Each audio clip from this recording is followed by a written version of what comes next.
Halo teman-teman, selamat datang kembali di channel YouTube saya. Hari ini kita akan membahas sebuah pembahasan yang berkaitan dengan kombinasi rasa lega dan hukuman NPD gitu ya. Sebagian besar dari teman-teman yang menjadi korban narsisis atau supply narsisis akan berkata, aku lega banget nih kak, dia udah mau mulai berhenti marah sama aku lega banget nih kak, dia udah mau ngomong lagi sama aku, udah ngebales lagi, udah telepon lagi. Aku lega banget kak, dia udah nggak nyekek gua lagi. Ekstrimnya. Aku lega banget kak, dia udah nggak ngejelek-jelekin aku lagi ke orang tuaku. Nah, dari beberapa kalimat tadi, kata yang perlu kita garis bawahi adalah kata lega gitu ya. Nah, kata lega sendiri ini adalah hasil dari ada peristiwa sebelumnya, yaitu peristiwa yang tentunya nggak enak. Kalau kalian merasa bahwa udah mengalami peristiwa yang nggak enak terus itu berhenti atau punya solusi, itu kan baru lega gitu ya.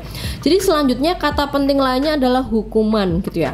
Kok bisa justru sebenarnya hukuman NPD ini yang mengontrol korban gitu ya. Nah, itu yang akan kita kupas dalam video ini. Jadi gimana sih cara NPD menggunakan metode hukuman dan memberikan rasa lega gitu ya kepada korbannya untuk mengontrol gitu ya. 5 hukuman NPD yang sering banget dilakuin. Nomor 1 itu silent treatment. Silent treatment adalah perilaku mendiamkan dengan sengaja, membiarkan, tidak memberikan jawaban semestinya, tidak memberikan perhatian yang selayaknya gitu ya. Sedikit flashback ya teman-teman, dulu mantan terduga NPD gua tuh hobi banget pakai senjata ini, silent treatment gitu ya, senjata kayak senjata nuklir dia gitu deh, yang cuman diem doang. Nah, narsis ini emang expect kita ngasih mereka segalanya dan mereka literally kayak memberikan nothing gitu ya. Analoginya gini, gua harus bisa ngelakuin apapun yang dia mau, bahkan tanpa dia ngomong. Gua harus bisa kayak jadi cenayang gitu ya mungkin. Dan kalau nggak sesuai yang dia mau ya dia bakal ngilang, diemin gua.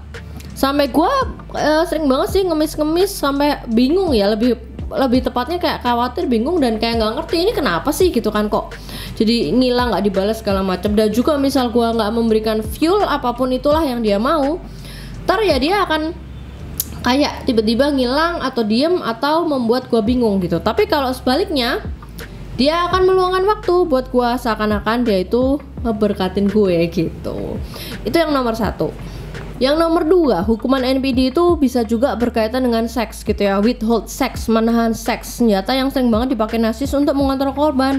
Soalnya biasanya korban itu kalau udah bucin banget dan logikanya tumpul, sedangkan narsis kan cenderung punya banyak supply. Artinya seks itu semacam kegiatan yang bisa dia dapat tidak hanya dari satu supply.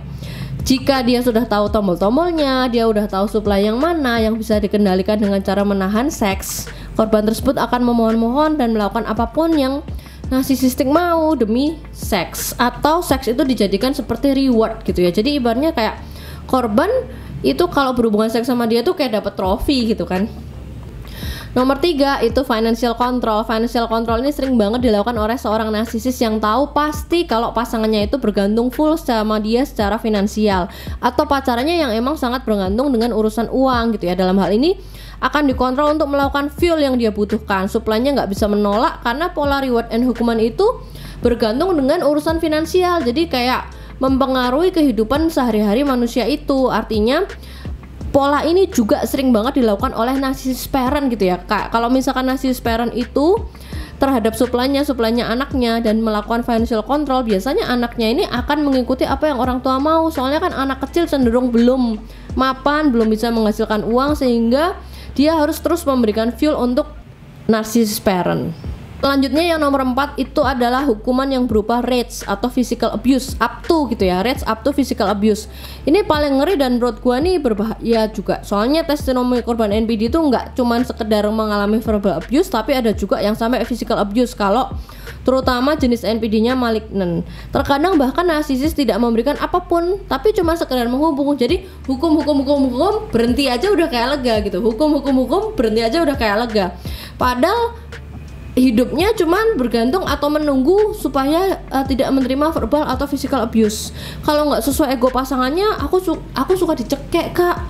Bahkan ada yang bilang pernah dilempar telepon, ada yang bilang pernah rambutnya kena setrika gitu ya, atau bahkan udah jatuh pun masih ditendang. Jadi kayak ada rasa takut gitu ya. Jadi takut banget sama dia, lebih baik aku ikutin aja Kak yang dia mau, soalnya kadang permintaannya juga nggak masuk akal, aku takut ribut, daripada takut ribut dia marah dan aku dipukul, mendingan aku ikutin aja deh. Nah kayak gitu yang biasa terjadi. Selanjutnya yang nomor 5 itu adanya blame shifting atau apa ya, melimpahkan kesalahan, mengoper kesalahan gitu ya. Selanjutnya dalam rangkaian manipulasi ini akhirnya korban juga yang merasa bersalah. Contoh sederhana, narsis akan mudah menyalahkan korban kalau mengetahui misalkan pasangannya suka jajan gitu ya. Apa aku lihat-lihat HP gua, kenapa lu pegang barang-barang gua? Atau misalkan ada pasangannya yang urgensi pekerjaan atau prioritas lain yang lebih penting, oh jadi lu mau batalin janji sama gua gara-gara urusan lain. Kemudian ada pertanyaan yang menjebak, jadi lu lebih pilih bos lu daripada gua. Itu pertanyaan yang susah dijawab. Atau mungkin, oh lu jadi nggak peduli sama gua udah luangin waktu lu buat lu. Jadi kayak selalu bersudut pandang dari dirinya sendiri. Atau juga akan merembet efek dominonya, lihat ya kalau gue jalan sama orang lain ya itu gara-gara lu yang nggak pernah bisa ngertiin gue. Jadi antara porsi toleransinya tidak seimbang gitu ya. Nah sistem kelegaan dan hukuman yang sangat membingungkan itu dikondisikan hampir setiap hari kan kalau kita interaksi terus ya, dikemas dengan drama yang hebat. Akhirnya korban nih selalu percaya problemnya ada di dia gitu ya. Narsisis tuh kayak sutradara dan wasit yang bener gitu kan, yang nentuin, dan korban itu cenderung melakukan apa yang sutradara ini mau gitu ya. Jadi teman-teman kalau misalkan dari video ini semoga terjawab kenapa kok kombinasi hukuman dan kelegaan narsis ini justru membuat korban semakin susah move on, karena ada rasa takut terkurung, dan dengan adanya pola reward and punishment ini membuat korban selalu merasa nanti kan juga lega, dan ketika merasa lega itu kan rasanya happy gitu ya. Jadi menjadi pola yang semakin susah untuk lepas gitu. Jadi semoga terjawab di pertanyaan ini tentang kombinasi rasa lega dan hukuman NPD. Dan 5 itu adalah yang paling sering digunakan cara hukuman NPD untuk mengontrol korbannya. Teman-teman, aku thank you banget bagi semua yang udah sampai di video ini, yang mau like, comment, subscribe. Jangan lupa mampir ke Instagram @unsecret_narcissus. Semoga video ini bermanfaat dan sampai jumpa di video selanjutnya.